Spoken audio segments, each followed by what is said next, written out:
mən vəsi sevginin nə olduğunu bilmirəm. Mən bacımı da sevə bilmirəm.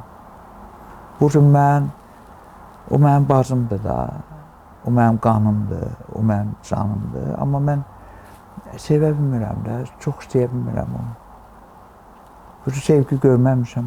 Baxın, mənim anadan verilən ad mənə uğursuz gətirib həyatımda.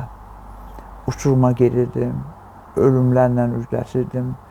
Böyük bir, yəni elə bir günaha batmış addır da o Samir Əliyev. Anamın qoyduğu ad. Amma mən adımı dəyişəndən sonra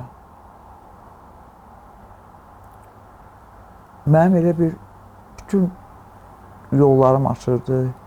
Bütün negativlər getdi qırağa da. Yəni hər şey yüksək səviyyədə oldu. O anaya aid şeylər mənə düşmədi. Çünki o kəmərini elə qoydu da, əvvəlcədən mənim həyatımı qara elədi də.